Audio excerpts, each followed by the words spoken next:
आखिर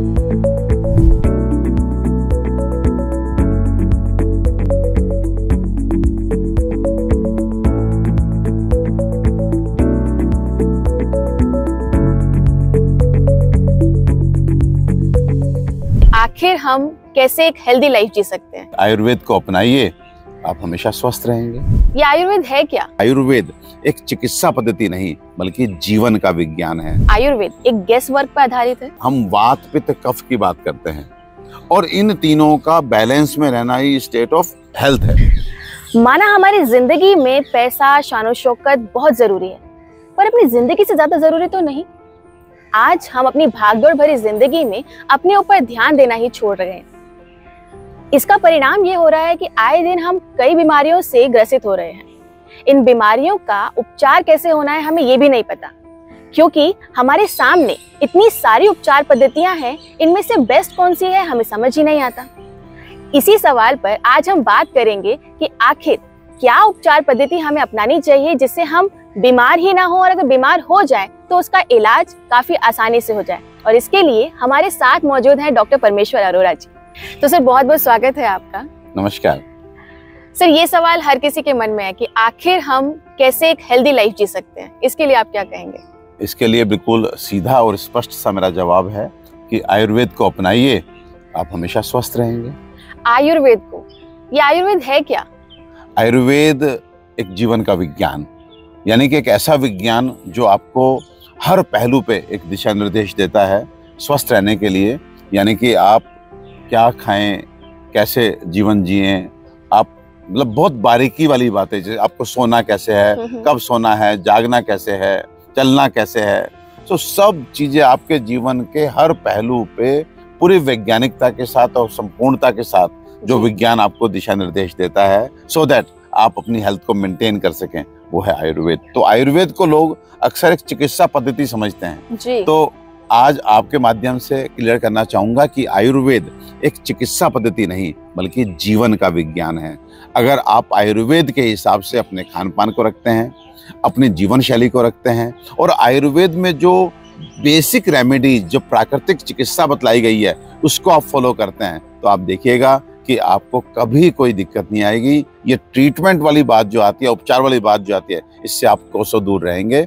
तो आयुर्वेद को अपनाना है और अपने स्वास्थ्य को बरकरार रखना है। तो आखिर ये आयुर्वेद ह्यूमन बॉडी पे काम कैसे करता है? देखिए, आयुर्वेद के अपने बेसिक प्रिंसिपल्स हैं। जैसे हम लोग मान के चलते हैं कि हमारे शरीर में एक रचना है और एक क्रिया है, यानी कि मैं बात कर रहा हूँ स्ट्रक्चर की और फंक्शन की।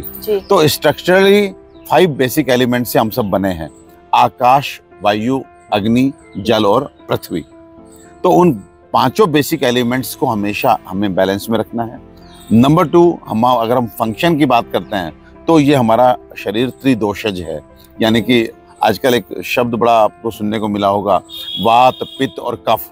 तो बेसिकली ये वात पित्त कफ जो है, ये हमारे शरीर की फंक्शनल यूनिट हैं।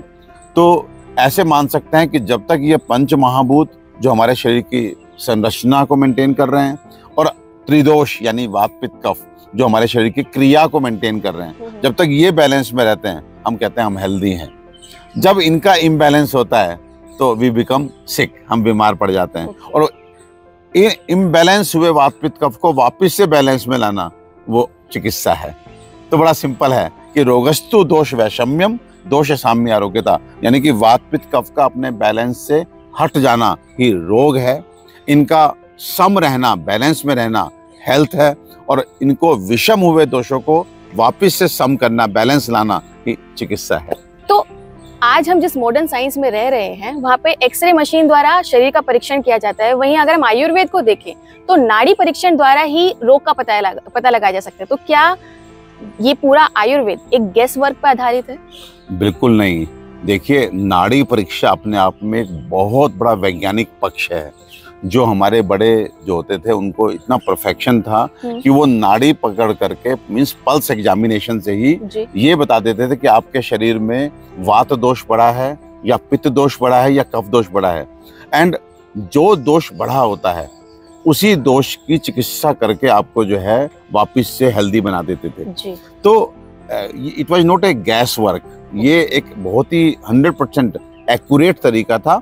लेकिन अनफॉर्चुनेटली जैसे जैसे मैंने बताया कि हम लोग सालों तक गुलाम रहे, हमारे वैदिक विज्ञान को दबा दिया गया, तो ये नॉलेज जो है आगे ट्रांसफर नहीं हो पाई। वो परफेक्शन से आज के आयुर्वेदिक डॉक्टर नाड़ी परीक्षा में उतने आप कह सकते हैं सक्षम नहीं है।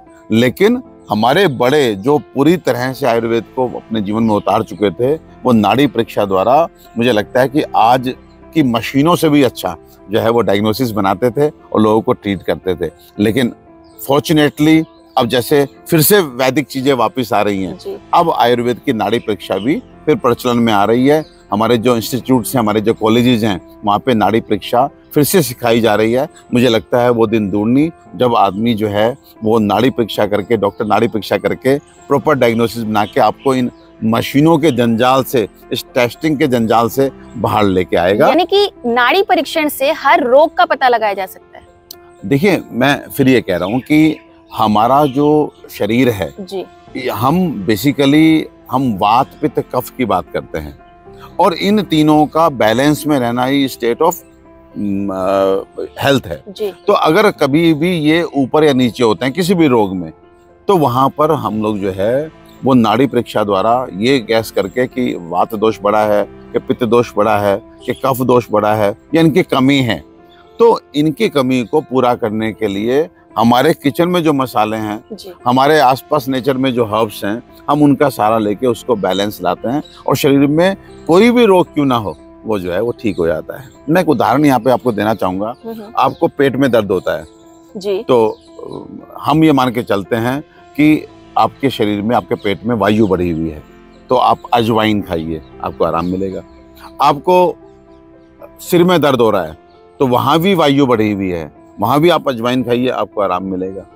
आपको जो नॉर्मल एक मासिक धर्म होता है, मेंस्ट्रुएशन होता है, वो अगर प्रॉपर नहीं होता, उसमें रुकावट है, तो वहां भी हम मान के चलते हैं कि वात दोष बढ़ता है, तो उसको बेसिकली मेंस्ट्रुएशन को सही नहीं होने दे रहा, वहां भी अजवाइन खाइए, वो वहां भी आपको आराम मिलेगा। तो रीजन क्या है? क्योंकि बढ़ी हुई वायु को अजवाइन सम करती है, ठीक करती है, और लक्षण जो भी हो, चाहे वो पेट दर्द के रूप में हो, चाहे वो सिर दर्द के रूप में हो, चाहे वो मासिक धर्म का रुकना हो, उसमें आपको आराम मिलता है।